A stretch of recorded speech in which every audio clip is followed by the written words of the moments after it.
বন্ধুরা, আজকের এই ভিডিওতে আমি আপনাকে এমন কিছু ভুলের ব্যাপারে কথা বলবো যেটা আপনি যতটা দ্রুত পারেন শুধরে নিন, না হলে আপনার শরীর তৈরি হতে পারবে না, আপনার মাসেলস গ্রোথ হতে পারবে না। 5টি ভুলের ব্যাপারে বলবো, অনেক মন দিয়ে এই ভিডিওকে দেখবেন। তাহলে চলুন একদম সময়কে না নষ্ট করে এসে যাই আমাদের সব থেকে প্রথম ভুলে। ওটি আমাদের ডাইজেশন নিয়ে আছে। দেখুন, আপনাদেরকে আমি একটা অনেক ইম্পর্টেন্ট কথা বলে দিই।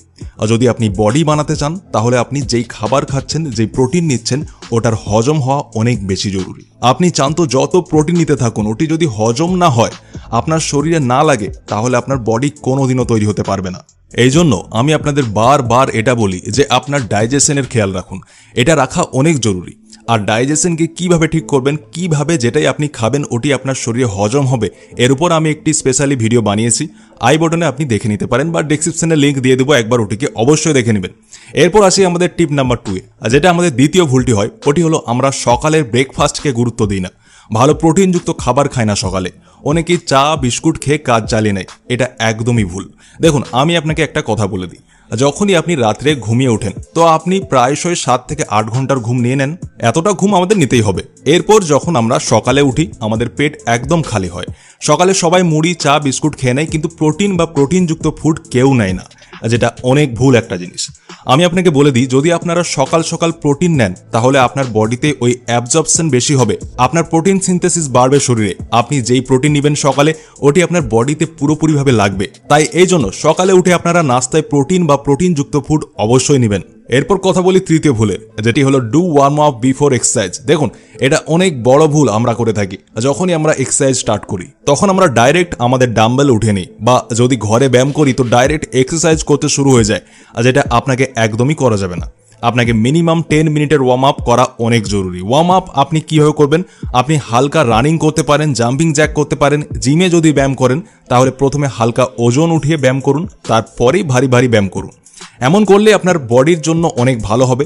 আপনার মাইন্ডকে একটা মেসেজ চলে যাবে যে হ্যাঁ, এবার আমি এক্সারসাইজ করতে চলেছি। তো আমাদের মাইন্ড তখন ধীরে ধীরে টেস্টোস্টেরনকে রিলিজ করতে থাকবে।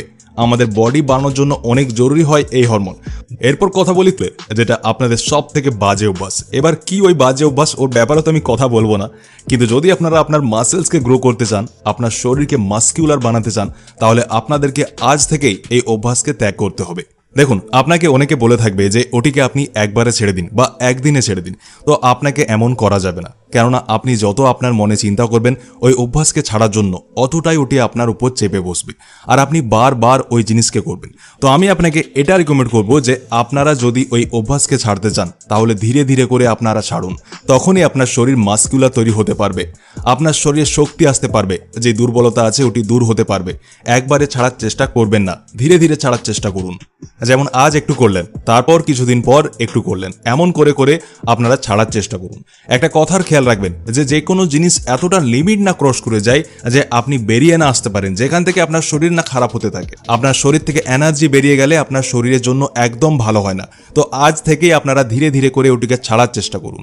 এবার আমি কথা বলে নিই ইফেক্ট অফ মাস্টারবেশন। কি কি ইফেক্ট পড়ে আমাদের বডিতে অতিরিক্ত মাস্টারবেশন করলে? সময়ের আগেই আউট হয়ে যাওয়া, এটা কারোরই পছন্দ না। আর প্রি ম্যাচিওর এজাকুলেশনের প্রবলেমও আপনার সময়ের আগে আউট হয়ে যায় বাধ্য করে দেয়। প্রি ম্যাচিওর এজাকুলেশন, যেটাকে আমরা আর্লি ডিসচার্জও বলে থাকি, যেটা ইন্টারকোর্স মানে মিলিত হওয়ার সময় আপনি সময়ের আগেই সিমেন্সকে এজাকুলেট করে দেন। এই প্রবলেম আপনার বিবাহিত জীবনের সমস্যা তৈরি করতে পারে, আর আপনার সেলফ কনফিডেন্সকেও কমিয়ে দেয়। তো এটাকে ঠিক করার জন্য সবার প্রথমে আপনার জানা দরকার এই প্রবলেম কোন কারণে হচ্ছে। আমাদের বডিতে যখন আর্লি ডিসচার্জের প্রবলেম হওয়া স্টার্ট হয়ে যায়, তো এটি হয় সাইকোলজিক্যাল ইস্যুর জন্য, মানে মানসিক প্রবলেম, যেমন এনজাইটি মানে দুশ্চিন্তায়, পাস্ট ট্রমা মানে অতীতে কিছু মানসিক আঘাত পাওয়া, depression, poor body image, stress, previous bad sexual এক্সপিরিয়েন্সের জন্য হয়।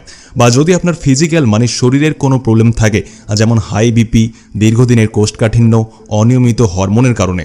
তো এটার জন্য আমাদের সবার প্রথমে আমাদের লাইফস্টাইলের সাথে সাথে আমাদের মেন্টাল হেলথকেও ইমপ্রুভ করাও অনেক জরুরি। আর প্রপার নিউট্রিশনের জন্য আপনি নিতে পারেন ম্যানসিওর প্রোলং সাপ্লিমেন্ট। এটা একদম ন্যাচারাল হয়, আর স্পেশালি প্রি ম্যাচিওর এজাকুলেশনকে কম করায় সাহায্য করে। এতে অনেক স্পেশাল ইনগ্রিডিয়েন্টস রয়েছে, যেমন হর্নি গোট উইড। এটা একটা চাইনিজ হার্বস হয়, যেটা মাসেলসকে স্ট্রেংথ, স্ট্যামিনা এবং স্থায়িত্বকে ইমপ্রুভ করার জন্য অনেক ইফেক্টিভ মানা হয়, এবং এটা স্ট্রেস এবং এনজাইটিকেও রিডিউস মানে কমানোও সাহায্য করে। নেক্সট স্পেশাল ইনগ্রিডিয়েন্টসটি হলো জিনসেং। এটা আপনার স্ট্রেস লেভেলকে কমায় এবং বডিতে এনার্জি লেভেলকে বুস্ট করায় হেল্প করে। তারপর আছে তাল মাখনা। এটা আমাদের সিমেনের ডেন্সিটি মানে ঘনত্ব এবং ডিউরেশন মানে সময়কে ইনক্রিজ করায় অনেক হেল্প করে। এতে আরও অনেক প্রকারের ন্যাচারাল ইনগ্রিডিয়েন্টস মিশ্রণ রয়েছে। আর যদি আপনি এই প্রিম্যাচিওর এজাকুলেশনের ব্যাপারে আরও জানতে চান বা আপনিও এই প্রবলেমে যুঝছেন না তো জানবার জন্য আপনি ম্যানসিওরের তরফ থেকে আসা ফ্রি কনসালটেশনও ব্যবহার করতে পারেন। দোস্ত, এই যতগুলি টিপস আমি আপনাকে দিলাম, যতগুলি ভুল ছিল আমি বললাম, আপনারা অবশ্যই খেয়াল রাখুন এই ভুলগুলির, আর এই ভুলগুলিকে শুধরে আপনার বডিকে আপনি দ্রুত তৈরি করুন।